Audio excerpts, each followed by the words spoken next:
vous ai vu tenant un magazine ici. Je l'ai glissé dans mes affaires, mais c'est un magazine local. Vous recherchez dans les magazines locaux des idées et des entrepreneurs de votre communauté pour l'exécution de tels projets? Ce sont les images qui m'intéressent. Je trouve des images que j'aime et je m'en inspire. Et ce livre peut m'indiquer un entrepreneur. Oui, nous avons parcouru près de 50 de ces magazines. Ces magazines et publications locales nous ont permis de trouver plusieurs idées et d'avoir un aperçu des acteurs majeurs dans ce domaine.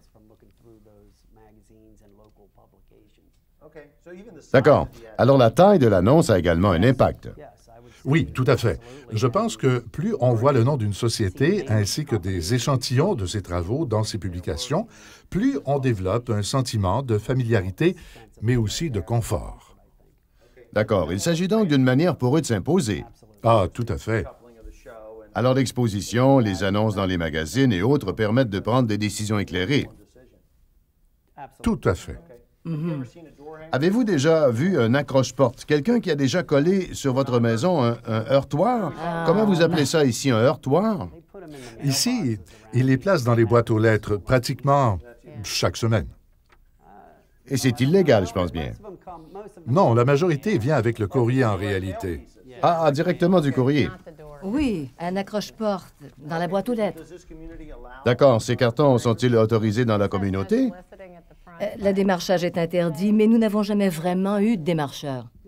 Je pense que cela arrive parfois, mais vous recevez davantage du courrier direct dans ce secteur et ils sont plutôt bons en fait.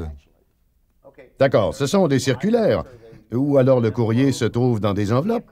Ce pourrait être une carte. Une certaine compagnie nous envoie des cartes. Oui, on dirait des grandes cartes postales sur lesquelles on peut insérer des images et ces images sont utiles. Elles illustrent leur travail. C'est vrai. Vous vous en débarrassez? Non, c'est un grand collectionneur. Lorsque nous avons vraiment voulu démarrer ce projet, il a constitué un dossier, il a inscrit des choses et nous avons pris des décisions. Le moment venu. En fait, je les garde pour deux raisons. La première est que les images m'inspiraient.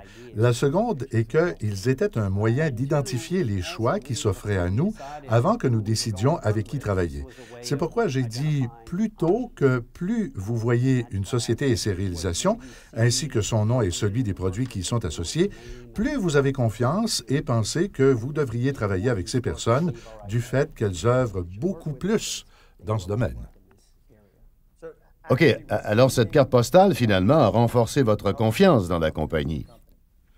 Oui, je pense que plus ils sont présents et travaillent, plus vous leur faites confiance. Ou encore, s'ils travaillent dans les alentours, si vous les voyez travailler pour une personne de la communauté, c'est aussi une sorte de publicité.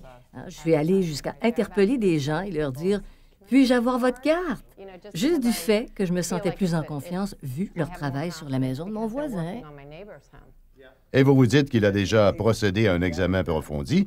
Vous pensez alors que s'il a traité avec eux, c'est qu'ils sont probablement bons aussi pour vous. Ça aide. Ce n'est pas le facteur déterminant pour moi, mais ça aide.